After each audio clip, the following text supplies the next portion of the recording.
कुछ प्रश्न ऐसे होते हैं जो जीवन भर पीछा करते हैं। मैं परिश्रम कर रहा हूँ, फिर भी मेरे जीवन में धन क्यों नहीं आता? क्या ये भाग्य है या मेरे ही कर्मों का खेल? आज हम सुनेंगे एक ऐसे किसान की कथा जो जन्मों से चल रही गरीबी से जूझ रहा था, और तभी उसके जीवन में प्रकट हुई गौ माता, और फिर खुला वह रहस्य जो स्वयं महादेव और माता पार्वती ने बताया। हरीश एक मेहनती किसान था। सूरज उगने से पहले खेत में पहुंचता और देर रात तक फावड़ा चलाता। लेकिन हालत ये थी कि उसके घर की रसोई में कई बार चूल्हा नहीं जलता। उसकी पत्नी सुमन अत्यंत धार्मिक थी। वह हर दिन शिव पार्वती की कथा करती और गौ सेवा करती। लेकिन हरीश का हृदय कठोर हो चला था। वह कहता, मेहनत करने के बाद भी अगर गरीबी जाए नहीं तो पूजा पाठ से क्या लाभ? एक वृद्ध साधु भोजन मांगने आता है। हरीश उसे झिड़क देता है। एक सफेद गाय, शरीर पर घाव, शांत नेत्रों से गांव में आती है। अगली सुबह गांव में एक सुंदर किंतु घायल गौ माता प्रकट हुई। न किसी ने उसका नाम जाना, न दिशा। सुमन ने उसका उपचार किया, घाव पर हल्दी लगाई, पर हरीश ने उसे नजरअंदाज किया। उसी रात हरीश ने एक स्वप्न देखा। गौ माता एक तेजोमयी रूप में प्रकट हुई और उनका मुख शांत था, पर नेत्रों में करुणा और चेतावनी दोनों थी। जो व्यक्ति संकट काल में किसी जरूरतमंद की मदद करता है, वही ब्रह्मांड की कृपा का पात्र बनता है। जब तुम्हारे पास कम हो और तुम फिर भी बांटो, तब तुम अमृत के पात्र बनते हो। कर्म वह नहीं जो हाथों से किया जाए, बल्कि सोच में भी कर्म होता है। जब तुम हर काम कल पर डालते हो, तब ब्रह्मांड भी तुम्हारा भाग्य टाल देता है। तुम्हें दूसरों की उन्नति देख जलन होती है। यह विष है जो आत्मा को भी जलाती है। सहृदय बनो, दूसरों की सफलता का उत्सव समझो, तभी परमात्मा तुम्हें भी सफलता देंगे। कैलाश पर्वत पर मंद पवन बह रही थी और माता पार्वती और शिव जी संवाद कर रहे थे। एक दिन माता पार्वती ने महादेव से प्रश्न किया, स्वामी, कुछ लोग जन्म जन्मांतर तक निर्धन क्यों रहते हैं? महादेव बोले, जो आत्मा पूर्व जन्मों में को अपने अवसर को समझ नहीं पाती, जो आलस, क्रोध और लोभ में फंसी रहती है, उससे अगले जन्म में गरीबी का उपहार नहीं चेतावनी मिलती है। पार्वती जी ने पूछा, क्या उसे मोक्ष नहीं मिल सकता? महादेव मुस्कुराए।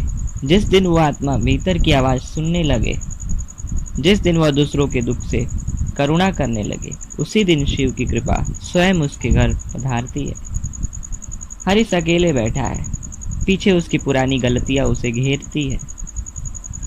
हरीश का हृदय पिघल चुका था। अगले दिन वह सबसे पहले उस वृद्ध साधु को ढूंढता है और उसे अन्न देता है। वह अपने बच्चों को पढ़ाना शुरू करता है, दूसरों की सहायता करता है, गौशाला बनवाता है, हर रविवार को भंडारा करवाता है। अब उसके चेहरे पर चिंता नहीं, संतोष है। एक वृद्ध घर आती है, भूखी कांपती आवाज में रोटी मांगती है। हरीश अपना सारा बचा हुआ भोजन दे देता है। वृद्धा मुस्कुराती है और तेज प्रकाश में बदलती है। वही गौ माता, वही चमत्कार। अब तू न केवल धनवान बनेगा, बल्कि तेरी आत्मा भी उज्जवल होगी। तेरे भीतर से अब कभी दरिद्रता का अंधकार नहीं उठेगा।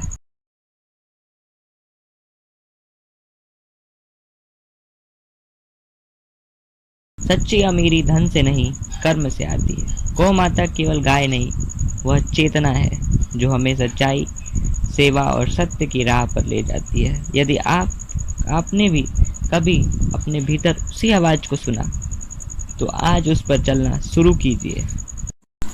गौ माता के जाने के बाद हरीश मंदिर के द्वार पर बैठ गया। मन में प्रसन्नता उठी, पर भीतर एक प्रश्न बार बार उभर रहा था, क्या अब मेरा अहंकार लौट तो नहीं आएगा? क्या अब मैं फिर से वही पुराना हरीश तो नहीं बन जाऊंगा? उसी क्षण पंडित जी ने एक कथा आरंभ की, एक कथा जो शिव पुराण, जो हर उस व्यक्ति को सुननी चाहिए जिसे धन, सम्मान या अधिकार मिला हो। शिव पुराण की कथा, अहंकारी राजा और शिव का दर्पभंग। बहुत समय पहले विदर्भ देश में वृषित राज नामक एक प्रतापी सम्राट हुआ करता था। पराक्रमी, ज्ञानी और धर्म में निपुण था। पर जैसे जैसे उसका साम्राज्य बढ़ा, उसकी विनम्रता कम होने लगी। वह स्वयं को ही भगवान समझने लगा। उसने घोषणा कर दी, मेरे राज्य में कोई भी मेरी पूजा के बिना यज्ञ नहीं करेगा। यहाँ तक कि शिव को भी मैं ही यज्ञ में आमंत्रित करूंगा, अन्यथा उन्हें कोई भी नहीं बुलाएगा। यह सुनकर स्वयं कैलाश में बैठे महादेव मुस्कुराए। माता पार्वती ने पूछा, स्वामी, क्या आप इसे दंड देंगे? महादेव बोले, नहीं देवी, दंड नहीं, ज्ञान दूंगा। वह स्वयं समझेगा कि शिव को कोई आमंत्रण नहीं देता। शिव तो बिना बुलाए आते हैं। अगले दिन राजा के महल में एक अघोरी साधु आया। उसकी आंखें जल रही थी, शरीर पर भस्म लिपटी थी। उसने कहा, राजन, तेरी सेना भले महान हो, पर समय की सेना सबसे बड़ी है। जिस दिन मृत्यु तेरे द्वार आएगी, वहां तेरे सैनिक काम नहीं आएंगे। राजा ने उसका अपमान किया, जेल में डाल दिया।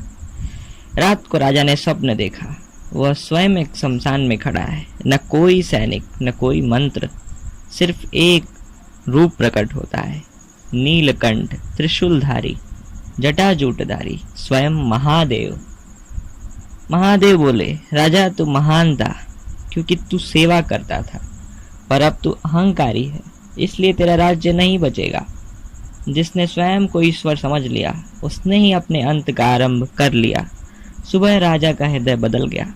उसने घमंड त्याग कर नगर में गौशालाएं खुलवाई, दान दिया और सबसे पहले अपने ही यज्ञ में महादेव को आमंत्रित कर उनकी पूजा की। भक्ति के आंसू बहाए। इस कथा से हरीश को उत्तर मिला। वह मन ही मन बोला, हे भोलेनाथ, यदि कभी मेरे भीतर भी घमंड जागे तो मेरा सर्वस्व हर लो, लेकिन मेरे विनम्रता को कभी मत छीनना। और तभी मंदिर की घंटियां बजी, जैसे स्वयं महादेव की स्वीकृति मिल गई। गौ माता की शिक्षा और शिव की कृपा दोनों ही जीवन को पूर्ण बनाते हैं। धन, सम्मान, परिश्रम सब तभी सार्थक हैं जब विनम्रता बनी रहे। इसलिए हे दर्शकों, जैसे हरीश ने जीवन बदला, वैसे ही हम भी बदल सकते हैं। गौ माता की जय, महादेव शंभू की जय, हर हर महादेव। अगर ये कथा आपके हृदय को छू गई हो तो इस वीडियो को साझा करें और कमेंट में लिखिए, जय जय शिव शंकर। दर्प का दर्पण तोड़ने वाले, जय जय शिव शंकर।